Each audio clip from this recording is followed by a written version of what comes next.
Hello दोस्तों, हमारे YouTube channel में आपका स्वागत है।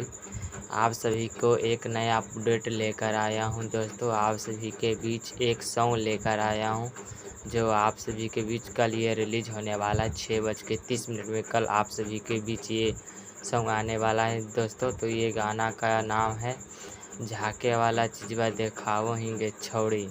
ये गायक हैं, कौन सिंगर गाए हैं उनका नाम बताता हूँ दोस्तों।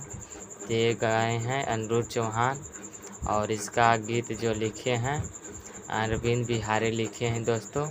ये कहाँ से रिलीज होने वाला है, किस स्टूडियो से रिलीज होने वाला है, किस चैनल से रिलीज होने वाला है, तो ये शेखपुरा फिल्म से रिलीज होने वाला है दोस्तों।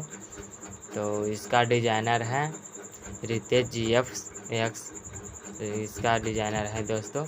तो ये आप सभी के बीच 6:30 में कल शेखपुरा फिल्म पे ये गाना रिलीज होने वाला है। तो आप सभी लोग इस गाना को बहुत आशीर्वाद प्यार दुलार देते रहिएगा। इस गाना का लिंक मैं अपने डिस्क्रिप्शन में दे देता हूं दोस्तों। जी दोस्तों, तो हमारा ये ब्लॉग्स आपको अच्छा लगा हो तो हमारे यूट्यूब चैनल को सब्सक्राइब करें, लाइक करें, शेयर करें। ऐसा ही ब्लॉग्स आप सभी को बीच लाता रहूँगा। अच्छा लगे तो लाइक शेयर सब्सक्राइब ज़रूर करें। धन्यवाद दोस्तों।